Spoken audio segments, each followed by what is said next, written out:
Hello, and welcome back. This video is about refactoring tower data so it's more accessible both in and out of the editor. And a special thanks to all my supporters. Thank you for helping me help others. So to start, we're going to create a new enum and struct. I'm just going to copy this one, go to the bottom. This is going to be for a tower type.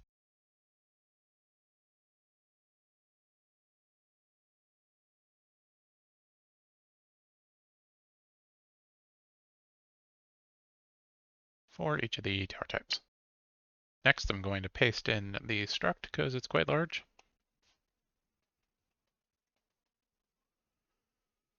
So we have a tower data, just like our wave data struct. Our Tower Data Struct inherits from the table row base so that we can use it as a data table. And it will include the enum we just created, a name for that tower, a build cost and 3 upgrade costs, and the stats that we have in the gameplay effect, range, fire rate, and damage, and then also a radius, which is being used for the cannon and ballista. This currently has the base values for these 4 stats. If we wanted to have separate upgrade values later on, then we could have like a range 1, 2, 3, as well as the other 3 doing the same. It ends up being quite a few stats though. As a reminder, if you're putting something in a header file that has an Unreal macro, like generated uStruct body, you want to make sure that you have as your last include the file name .generated.h. And since we're putting this in here, I'm going to do a full rebuild because otherwise when you get into the editor, sometimes the new struct will not show up yet. So I'm going to do that and I will see you in the editor. So back in the editor, the first thing we're going to do is create our data table, which in our towers folder, I'm going to right click, go to miscellaneous, data table. This is where we choose the structure that this is based on, and if tower data did not show up, then a rebuild all should do it. So with that, I'm going to name it dt underscore tower data. In here, I'm going to add 4 entries for the 4 turrets, for the 4 towers rather. I don't care about the row name because we're not using it to differentiate it that way, so it's just going to stay as is. The first one will be the turret. We'll call this turret tower. And then we have a build cost. I'm just going to start with 100. Upgrade cost of 50, 100, 150. The range for this was 200. The fire rate was 0.25. And the damage was 5 with a 0 radius. So I'm not going to put the other 3 in the editor. What we'll do is we'll go back to the file itself. You can right click it. You can export it as a CSV or a JSON. I like JSON personally. So when you click on this, it'll pop open your file explorer to save the JSON file. I'll just do that and be right back. I just saved it as towerdata.json in this directory. Now it's asking if I want to import that. We do not want to do that at this point. But now that we have that file, we can go back into our data table. When I click re-import, it'll pop open the file explorer again. You can choose that same file and then import it. So now with that done, these 2 things are linked. If we go back into the content browser, you can see that hovering over the data table, it has a source file of the JSON table. So going forward, updates to the JSON file will pop up that import dialog again. When you click import, it will import it into the data table. So if I open up that JSON file in Visual Studio or any other text editor, you can see that it's just a JSON formatted text file. So instead of filling all this out manually, which you can do, I'm just going to paste in the version I previously edited. So you can see that now it has the ballista, catapult, and cannon towers with appropriate costs, range, fire rate, damage, radius, etc. So when we save this and go back into the editor, it pops up this again. We want to import this time. And then inside of our data table, the entries are updated. So with that, we'll go into our Tower Manager. And like the Wave Manager, we want a new import data function.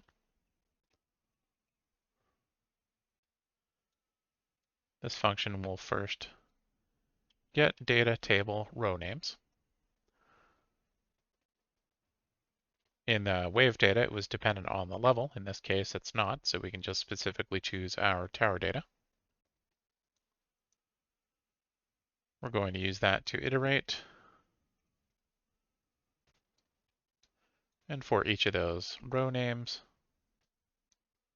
we want to call get data table row. Set the data table again and put in the row name. Again, those row names were just auto-generated as is, and we don't care what they are. We're using the struct here, we're breaking it so that we have access to the type. And I'm going to create a variable here. Let's call this tower data. This will be of type tower type. And then it will be mapped to the tower data.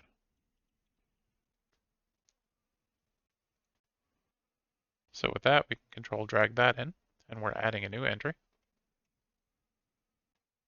which will be based on the type key and the struct, the Tower Data Struct.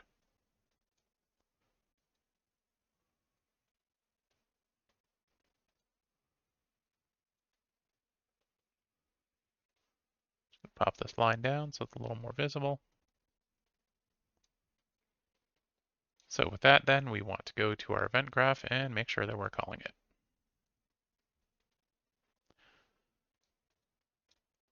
I'm going to do it just before the get game mode we did earlier.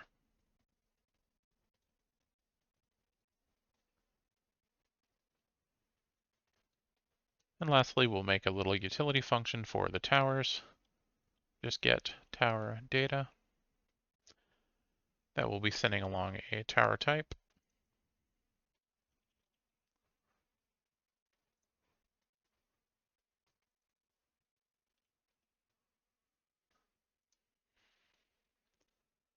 And that will return the tower data.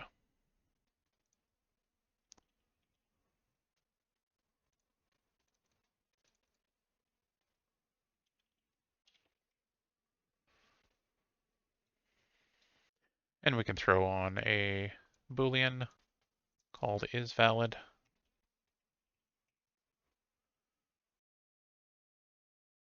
So all this really does is it's a convenience function for tower data's call to find.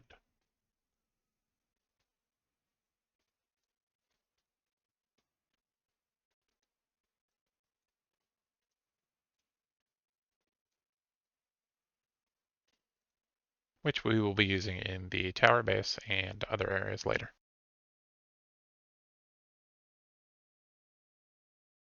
So since our tower data is now driven by the JSON file, we won't be manually setting those values through these tower-based gameplay effects, but instead, like the enemy, we'll use a single gameplay effect with setByCaller. So we want to switch each of these modifiers from float to setByCaller. We'll set a data tag, this one being tower.range.setByCaller. Just going to copy that for the next two. So we add that, we select it. And then in the next one,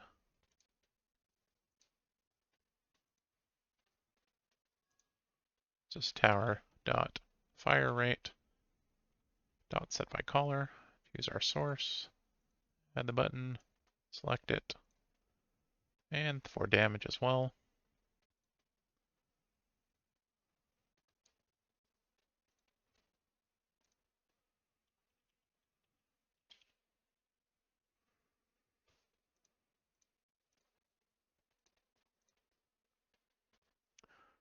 So there we go. And then in each of our towers, we have our ballista tower, cannon tower,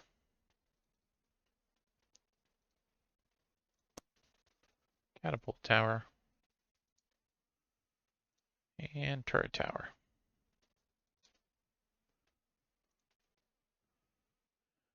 We're going to look for the default effect and set that to none.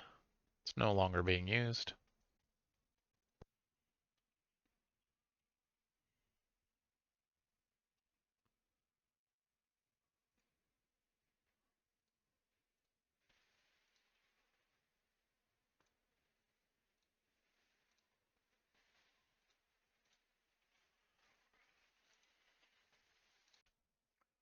And in our tower base, we're first going to create a new variable. This will just be called type.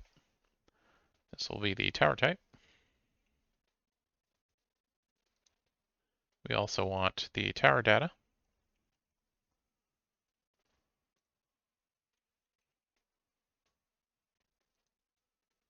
And we can compile that, go back into each of these other towers, and set the type appropriately. So this is the ballista.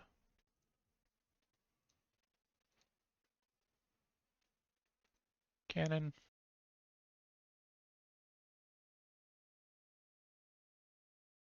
Catapult.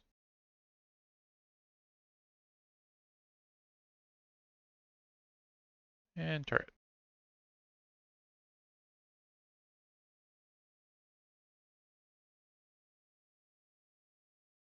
So when a tower is created, we're going to call get tower data. This will be called from the begin play.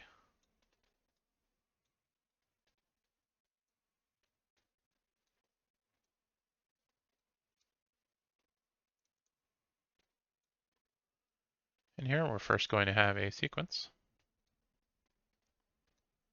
I'm actually going to drag from the second pin. I want a branch. Just going to use the branch to create a local variable. We'll call this is data valid. So that the first thing we do when this function is called is set data valid to false. We're then getting our tower type. We're checking to make sure it's not equal on an enum, not an operator, to the none value.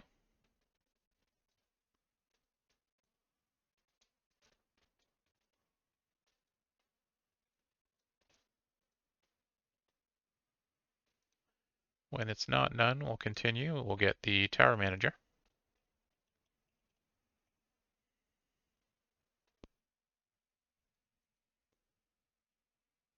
As long as that is valid,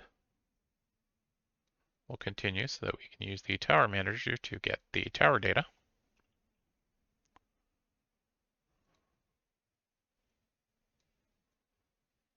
Sending along our tower type.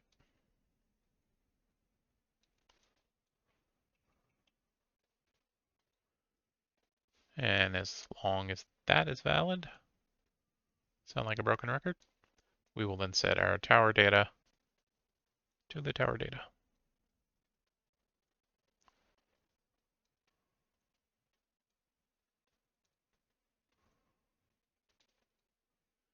And lastly, set our local variable to true. This signifies that our tower data has been set so that we can use it over here.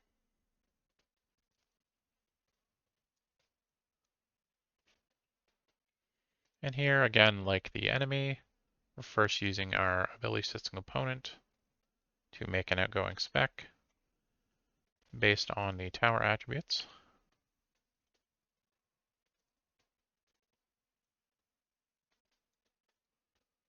And using that spec to call assign tag set by color magnitude.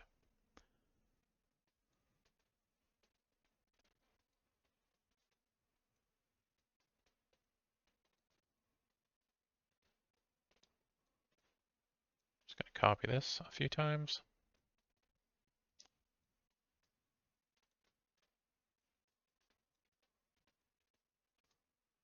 And lastly, we're going to be calling apply gameplay effect spec to self.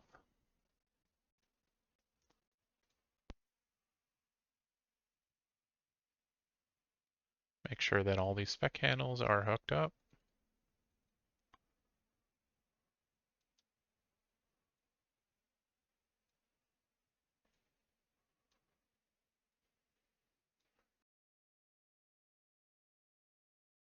And the data tags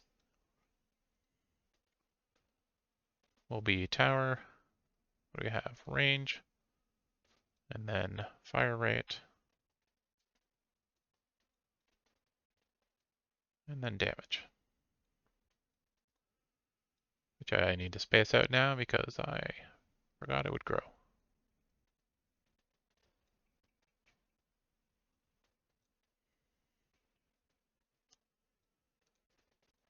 And the magnitudes that are going in is based on the tower data, which we can then just split. And we have our range, fire rate, and damage. So with all that set up, make sure it's working properly. We have our turret tower, 200 range, about there. It's doing 5 damage as expected and firing 4 times a second. Thanks for watching. If you liked the video and would like to see more, you know what to do.